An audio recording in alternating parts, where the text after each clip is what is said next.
Oke, kembali lagi di channel kita Walex Pips. Seperti biasa, kegiatan rutin mingguan. Kita prediksi market mingguan selama seminggu ke depan dan kita bahas tipis-tipis yang udah terjadi seminggu kemarin. Oke, kita langsung aja masuk ke chart. Pair pertama Euro USD atau EU. Ya, ini adalah pair yang jadi favorit para teman-teman yang trading pakai EA atau pakai robot karena pergerakannya lumayan volatil dan bolak-baliknya itu banyak, ya kan? Untuk teman-teman yang strateginya pakai Marti pasti suka dengan pair ini. Oke, seperti prediksi minggu lalu Euro USD ini memang masih sideways ya. Seperti kita lihat dia kemarin waktu open market di sini dia sempat naik, turun dan naik lagi ya. Masih sideways, masih belum ada pergerakan yang besar yang signifikan gitu, belum ada. Karena apa? Karena yang seperti kita tahu ya, keadaan di Amerika suku bunga masih tinggi, inflasi juga masih tinggi. Inflasi masih tinggi, otomatis suku bunga belum bisa diturunin. Kalau nggak salah saya sekarang itu udah di 5, sekian gitu suku bunga di Amerika. 5, sekian apa 6, sekian gitu, saya lupa, nanti saya cek lagi. Pokoknya kurang lebihnya segitu dan itu tuh tinggi gitu. Karena dari pertengahan tahun kemarin, tahun lalu itu dinaikin pelan-pelan 0,25 basis point, 0,25 basis point dan akhirnya sampai dengan sekarang suku bunga itu tinggi. Karena apa? Karena kemarin waktu 2020-2021 sempat pandemi, perekonomian seluruh dunia hancur, sempat recovery, habis itu inflasi. Ya, itu udah hukum ekonomi itu. Oke, kenapa dia masih di situ-situ aja? Ya, sesuai dengan zone kita gitu ya. Sebagai trader yang pakai SNR, dia masih bermain-main di antara zone ini ya. Zone ini dan zone ini. Oke. Jadi untuk Euro USD kita masih belum tahu dia mau terbang lagi ataupun naik. Oke, sekedar update. Minggu besok, Senin, Selasa, Rabu news, Kamis tanggal merah di Amerika dan Jumat itu NFP ya. Jadi biasanya di minggu-minggu NFP itu beberapa pair yang berurusan dengan USD seperti EU, seperti GU, seperti Gold itu biasanya akan agak sedikit sideways. Mungkin bisa puluhan pips, ratusan pips, tapi cenderung agak sideways gitu. Oke, jadi untuk Euro USD mungkin akan kita alert dulu di dua zone ini.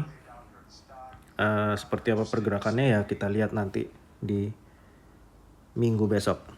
Oke, next kita agak cepet aja ya. Oke, kita lanjut ke pair kedua. Ini pound sterling yen ini seperti yang kita lihat, dia membuat all time high yang baru ya. Minggu lalu 1, 2, 3, 4, 5. Oke, minggu lalu dia buat all time high di sini. Minggu lalu, waktu close market minggu lalu. Nah, sekarang close market sekarang dia buat all time high lagi di sini. Oke, jadi untuk GJ ini, GBP JPY ini masih belum kelihatan dia akan berbalik arah ke bawah, masih belum tahu ya. Oke, seperti yang kita tahu ini tren lumayan panjang, ini udah beberapa bulan ini dia naik terus dan belum ada tanda-tanda mau turun ke bawah. Oke, kalaupun nanti di atas ini kita nggak tahu ada zone atau resisten apa, itu kita nggak tahu karena kita pakai SNR. Mungkin nanti untuk teman-teman yang pakai Fibonacci extension atau expansion itu bisa dicek ya. Dia akan berhenti sampai di mana. Tapi kalaupun dia akan lanjut naik tapi ada penurunan atau ada koreksi ya, mungkin kita bisa alert dulu ada zone di sini ya. Ada zone di sini. Memang ini udah pernah kena break dan udah pernah pullback gitu, tapi ya ada kemungkinan bisa balik ke situ dan naik, atau memang udah selesai di sini dan dia akan lanjut ke bawah. Oke, next kita lanjut ke pair selanjutnya. Kita cek untuk GBP USD ya, pound sterling US dollar, GU. Oke, seperti sama aja kurang lebihnya seperti EU tadi ya. Memang masih di area SNR besar ini yang membuat dia turun di beberapa minggu lalu atau beberapa hari lalu. Dia turun tapi turunnya perlahan, nggak ada penurunan yang signifikan karena memang keadaan ekonomi di seluruh dunia emang melambat gitu. Mungkin ada beberapa negara yang nggak ngaruh gitu ya, tapi sebagian besar itu melambat, termasuk US dollar Amerika dan pound sterling di Inggris, di UK. Oke. Jadi untuk sementara kita lihat dia memang turun ke bawah. Ada zone support di sini ya.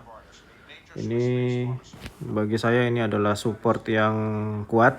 Kenapa kuat? Karena memang pernah ada histori dia naik, habis itu rejectnya lumayan banyak sampai pada akhirnya dia break dan belum pernah pullback selama beberapa minggu terakhir, dan akhirnya dia kembali ke sini. Bisa kita lihat ini beberapa di minggu yang lalu itu dia masuk dan ada reject lumayan tinggi dan sekarang masuk lagi dan masih di sini. Kita masih belum tahu apakah dia akan meneruskan ke bawah atau ke atas. Semua tergantung keadaan ekonomi negara masing-masing. Oke, seperti tadi yang saya bilang, di minggu besok ini bulan Juli itu Senin Selasa Rabu Senin Selasa Rabu itu ada news. Rabu malamnya untuk di Indonesia mungkin Kamis dini harinya ada FOMC. Menurut saya suku bunga juga masih tetap, menurut saya, tapi bisa jadi juga udah mulai diturunkan, tapi menurut saya masih tetap, dan Kamisnya langsung tanggal merah di sana. Oke, jadi mungkin saya nggak tahu gold akan atau currency akan buka full 24 jam seperti biasa atau close lebih cepat gitu. Tapi kalaupun close lebih cepat mungkin nanti akan ada gap lumayan, gap harga antara close market dengan open market. Tapi kalau nggak ada tutup tetap open 24 jam ya nggak ada itu gap. Oke.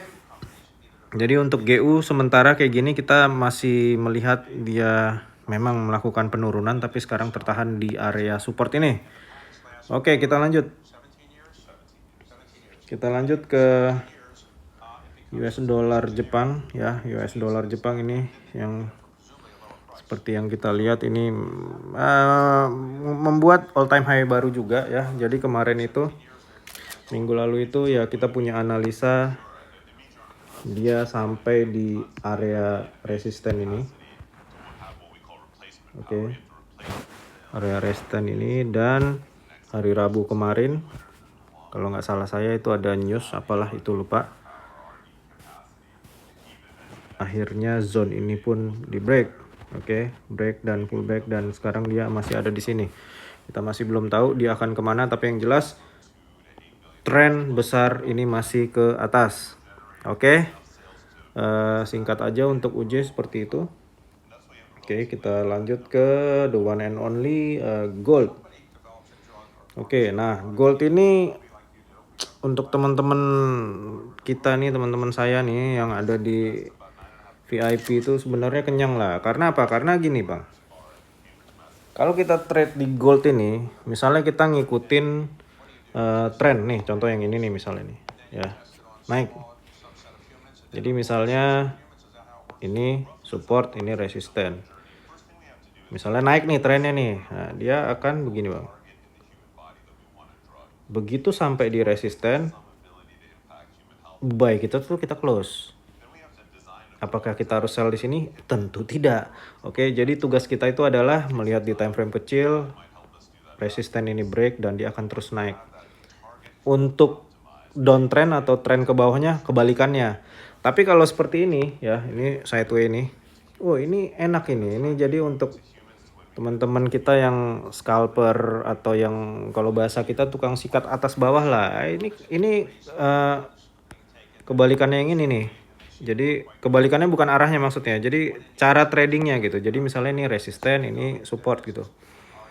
Jadi sampai di support buy, close, sampai di resisten sell. Dia akan begini terus, oke? Jadi kalau kita lihat ini, hapus dulu. Kalau kita lihat ini dia masih sideway ya. Nih kita lihat nih. Dia nggak kemana-mana nih bang. Oke, jadi gold ini kalau kita lihat masih di area ini. Ya memang ini ratusan pips nih. Kalau kita hitung dari sini sampai sini tuh ratusan gitu loh. Dari nggak usah dari sini deh. Dari sini ke sini ini aja udah ratusan gitu. Dari sini ke sini tuh udah ratusan gitu. Tapi yang jelas untuk gold ini saya masih lihat dia masih sideway ya. Oke. Tapi sideway-nya gold ini berhenti dan tektoknya itu selalu di zone SNR. Apa buktinya? Nih, ini kita buktiin. Dia naik, turun. Oke. Kenapa turun di situ? Ini SNR. Oke.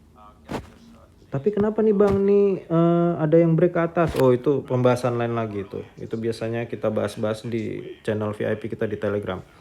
Oke. Terus habis itu, habis dia naik, turun, dia turun.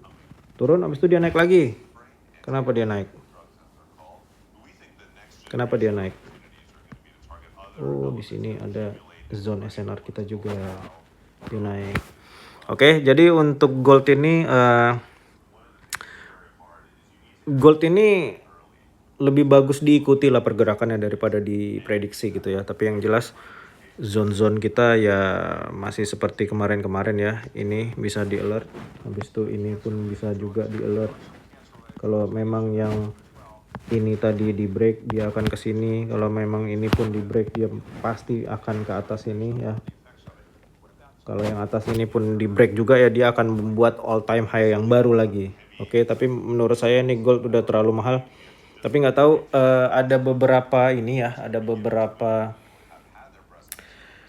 ini urusannya fundamental nih mengenai perekonomian dunia gitu. Tapi tipis-tipis lah ya kita bahas ya. Tapi sebenarnya saya juga males bahasnya. Tipis-tipis. Jadi ada berita kan jadi petrodolar ya. Jadi petrodolar itu adalah US dollar itu digunakan untuk standar pembayaran dunia ya. Jadi termasuk pembelian minyak dari negara-negara Arab situ, Timur Tengah lah khususnya. Itu udah berakhir perjanjiannya. Jadi perjanjian itu cuman berlaku 50 tahun.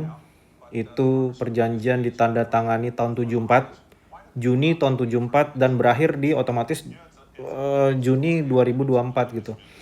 Jadi ada berita kalau negara-negara Timur Tengah itu mulai apa ya bahasanya ya, narik-narikin simpenan mereka yang ada di obligasi US ya. Dan menurut berita dari berita-berita luar negeri yang saya baca, mereka mulai mengumpulkan emas gitu loh. Jadi maksudnya yang tadinya asetnya itu berupa obligasi Amerika itu mulai mereka pindah-pindahin ke emas. Bisa jadi juga itu membuat harga emas naik, bisa. Kenapa enggak? Tadi saya bilang ini emas udah lumayan tinggi tapi ya mungkin aja dia buat harga yang lebih tinggi lagi itu mungkin gitu.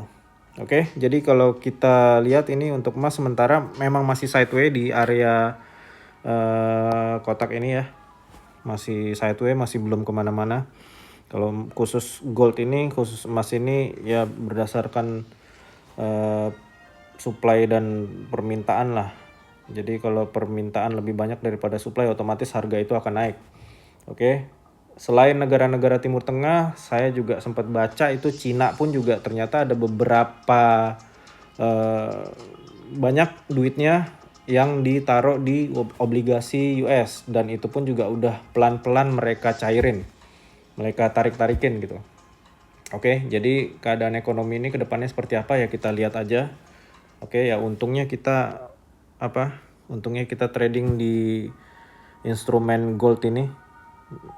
Naik kita bisa dapat duit, turun kita bisa dapat duit. Oke, beda cerita dengan teman-teman kita yang di kripto. Nunggu krisis dulu, nunggu perang dulu, BTC naik, oke kita baru cuan gitu. Terus tiba-tiba keadaan ekonomi membaik apa segala macam, harganya koreksi, akhirnya boncos. Kan kebanyakan begitu kan. Pensiun dari sebelah pindah ke sini, boncos lagi di sini, pensiun lagi di sini, pindah lagi ke tempat lain. Nggak selesai-selesai itu yang pindah-pindah.